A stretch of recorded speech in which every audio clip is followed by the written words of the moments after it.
Hey there, it's Jen again. So we are still here at Sulphur Creek Farm, and I wanted to go through my theory on my programs, my fitness, my beliefs in fitness, what I like, what I don't like. I don't pretend to know everything about all types of modalities out there, but I do know what I like and I don't like, and I would like to explain why, so that if you work with me, you know this, and I don't expect everybody to agree with me, so I'll argue with you. No, yes, I will. So I did a little research because I'm really consider myself so Western in my beliefs, in most of my beliefs, and there is more. There's Eastern beliefs, obviously. There's between the Asian, China, and the Asian Ayurvedic, Indian Ayurvedic. But my roots are from Europe, Greece, and Rome, and my beliefs are based on a lot of that type of work. But I wanted to do some research on this because I wanted to really know that what I believed and what I conveyed was really what I wanted to say. And I actually kind of have a few little things that I added and a couple little surprises, not a lot, but I get asked many times, do you like this? Do you like that? What do you call yourself? What types of workouts do you do? Blah, blah, blah, blah, blah. So the holistic approach that I have with my therapy on the neuromuscular end has to be the holistic approach I have with making the body healthy and strong. So I wanted to do some clarifications. And if you don't agree with everything that I say, I don't have any problem with that. But if you'd like to listen to this, then listen. So I did a little research on what I would consider the three major parts of the world with their beliefs in what they do. And we're going to do yoga first, because if I get asked this the most because people enjoy doing yoga. And I love that anybody does any type of movement. I don't have any problem with any type of modality out there if it's practiced safely. That's the key. So, but I want to go through this because I get asked this a lot, and then you won't need to ask me. You can just watch this video. So I did a little research on yoga because I am not by any means a yoga instructor or any type of practiced yoga. So I got this from the Yoga Journal because I wanted to understand where yoga came from. So as per the Yoga Journal, yoga is 5,000 years old. Obviously far older than Greece and Rome, which is only 2,800 years old. Yoga is from India, and it is a practice based in large part on self-awareness, self-love, and the freedom from materialism, the roots of yoga. It is far more than a trendy physical practice. As I understand yoga, it is not a physical fitness exercise program. It was more on a self-awareness, self-love, freedom of materialism, very spiritualistic. I believe that the physical aspect came in later on over time. So, with that said, I really look at yoga, true yoga, and the practice of yoga in India as carrying spiritual freedom, spiritualism, inner peace. And from that, it went and blossomed its branches and its leaves. That's my take on it, okay? You could argue with me, but if you agree with me on that, then we'll keep it that yoga is a spiritual practice. Tai Chi, from Eastern China, almost as old as yoga. based on the ancient Chinese philosophy of Taoism, which stresses the natural balance in all things and the need for living spiritual and physical accord with the patterns of nature. Makes sense if you've practiced Tai Chi, if you've worked with somebody who is a master of Tai Chi. It was a martial art that really made you understand nature. So I look at Tai Chi as being from Eastern China, carrying one with nature. Yoga spiritually, Tai Chi understanding nature, which could be very spiritual as well. So we have two very spiritual practices, Tai Chi being a bit more on the movement and physical side, yoga being not. At the time of its inception. Greece and Rome, 2,800 years ago, they dove into a gymnasium and they started beating the heck out of each other. So there was no peace and spirituality. They were really just like pumping iron and doing jumping jacks. And I hate to be the burden of bad news, but I think Greece and Rome kind of really just like went for it. They were just like, show me your bicep. It's a joke. But 2,800 years ago in opposite to 5,000 years ago, still a long time ago, it was a different place. I can't go back to these places, but you know, you look at them and you look at how they practice and you can see all of that spiritualism. And then Greece and Rome, they're like, Sparta! So the strength and the vitality of the Greek and Romans was shown through their gymnasium activities. They were strong, they were vital, and they were ready to fight because they were fighting a lot. They were in war with people. The Persians showed up and the Romans showed up and this person showed up and who was coming into the shoreline the next day, and they were ready, and with that came strength, vitality, really short lives. So it's a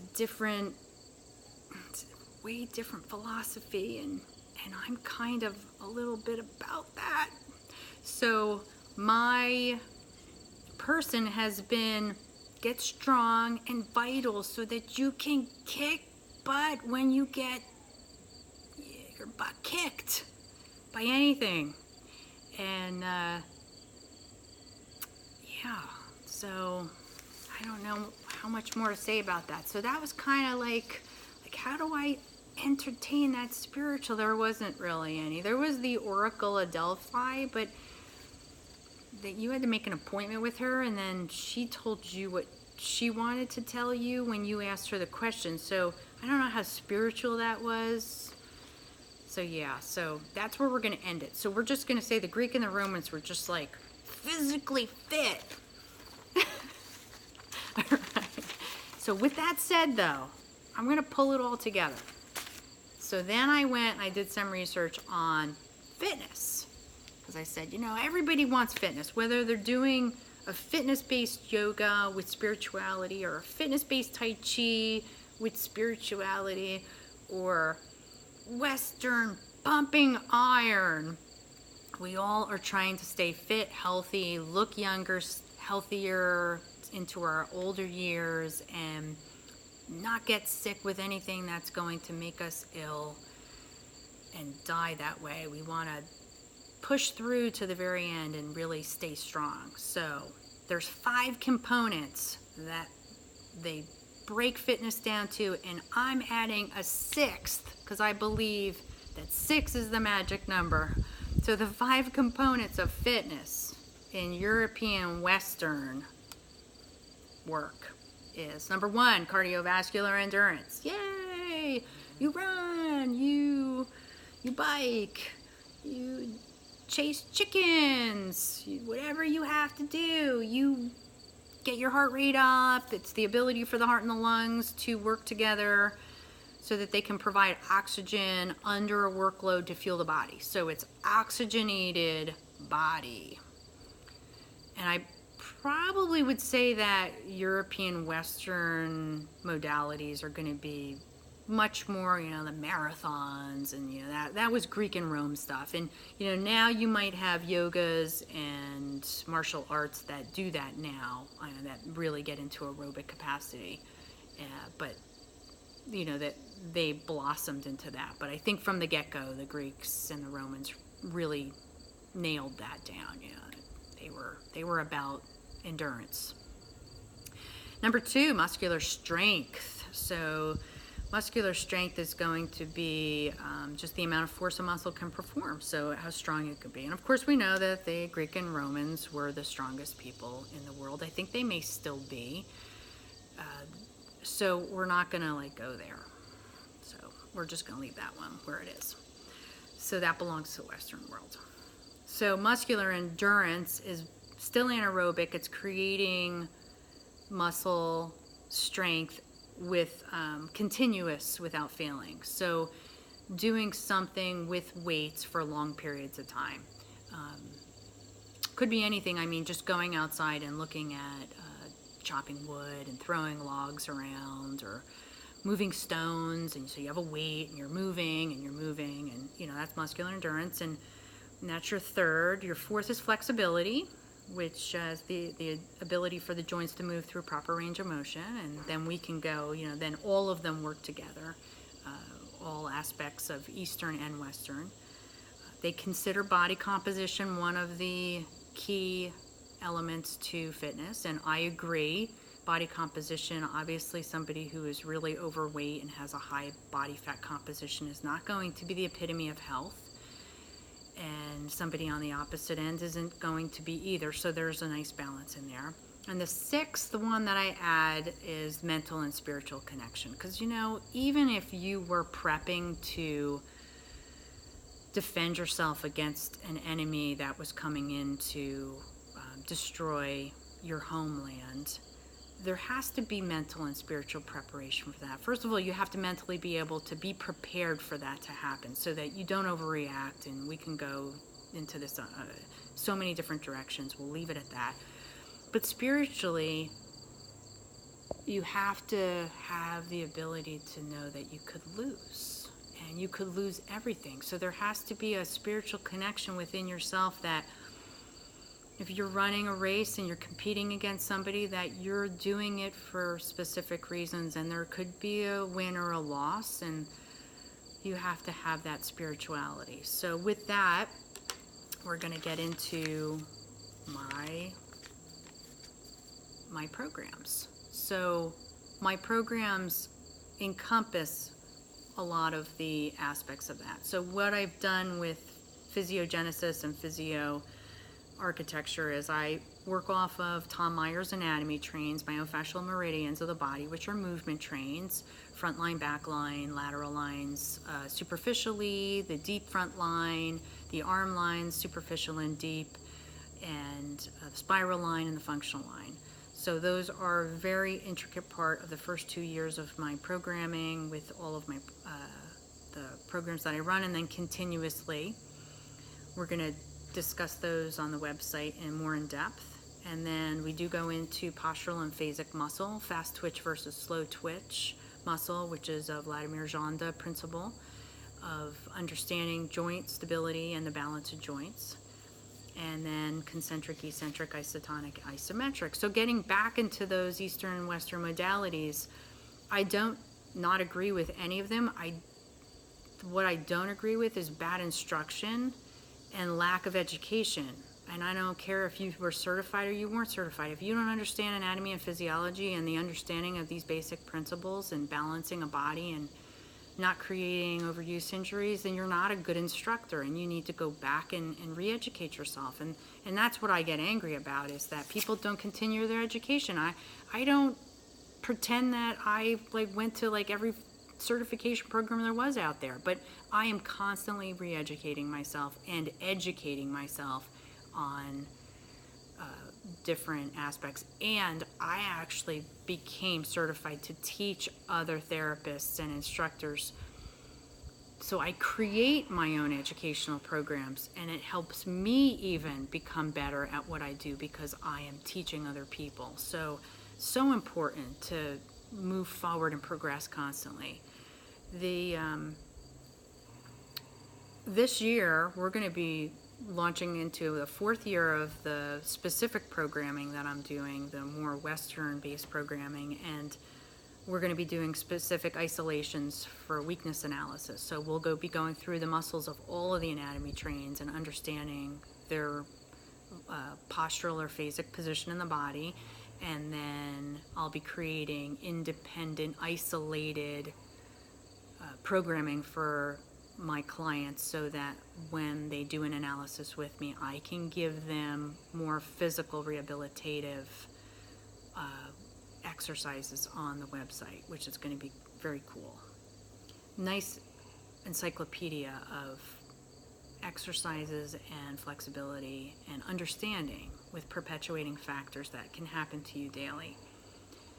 So the opposite to that would be just understanding a little bit about the programs. So with the Physiogenesis program, looking at posture, and there was 5 components of fitness, and the muscle strength, posture, and balance really kind of holds in there. So with the posture and balance, I do a Coraline program, which is very involved with trying to create posture and balance through an apparatus. The strength program that I named Dynami, which is Greek for strength, is based on tower and chair equipment by Balanced Body, which is Pilates equipment. I don't like to call myself a Pilates instructor because I try to keep away from names, which is why I named it Dynami, so that it's really just it's a general strengthening program. X0 is a company or apparatus designed by Roseanne Kanabi and Connie Fazikis. They're local, and that is a functional training apparatus. I do strength conditioning on that, functional training, and it is fantastic for strength in the endurance as well as the muscular strength, muscular endurance combined. And I'm also creating a new program called Kinesia, which is going to be a flexibility through proprioceptive neuromuscular facilitation, contract, relax theories. So that program will include the X0, the barrel apparatus of Balanced Body or Pilates apparatus, and we'll eventually be adding the TRX straps to that as well, which I'm a huge fan of, and will be putting that back into my program this coming year. So that is pretty much the strength and fitness part of my program. I know I forgot something. I cannot think of what it was. We'll go into the body composition a little bit more in another video. The entirety of my program really comes down to each program is designed with a different aspect of fitness depending on the group that I'm working with. So if you are working with me in the strength aspect of the apparatuses, I will include other strength free weights. I do spring loaded apparatus. There's so many different things that you can add into that. So it's not just focusing on one Pilates style program, which I tell people Pilates is just a name. It's strength training. You're training for acquiring strength. So I believe that really summarizes in the whole. Oh, I know what I was going to say. Okay, so the 6 parts. So you can see with the aerobic, so my X0 classes, I get some aerobic work in there. That's probably where most of the aerobic work is. We work with some step in some of the more cardiovascular X0 classes. The strength program, the strength endurance is definitely an X0 again.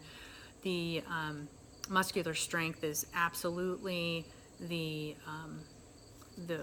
Pilates work, moving into that dynamic program, and the flexibility, the kinesia. But what about mental and spiritual work? So you don't come to me to meditate, that's for sure. But there is a mental aspect of my work that I am trying to create strength through what you're doing. And I do it all the time. I said, don't put it out, take it in. Don't tell me this hurts, that hurts. Take it in and listen and find it and make it work for you. So that's my mental and spiritual. It's different. It's a different approach to it, but I don't pretend to be somebody that's going to help you meditate. I beekeep to meditate. I garden to meditate. I do all kinds of things to meditate. I even exercise and meditate.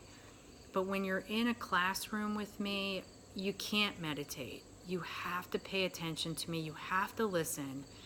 And I'm trying to make your mind stronger to be able to endure and understand what's going on with your body that's creating the dysfunction. So if something's bothering you, I'm going to help you through that, but you have to listen and make it work. So that's what I was going to say. So there you go. So don't sign up for any meditation classes with me, and I probably won't be giving you any, but I will be bringing people on for that. I have some great people that do meditative work. I have a fantastic Lauren comes in for her gong meditation, and there's a few other people that I work with that do meditation, and so you'll see those. I mean, I don't know if we'll have them live, or I can even have them come on and do a little bio for you so that you can understand their work as well, and then they'll give you their opinion on everything that they do, which will be fantastic. So there you go. There's my launch video for my training program, and we will go into each aspect of my wellness programs in the future. So thank you for listening, and have a fabulous day.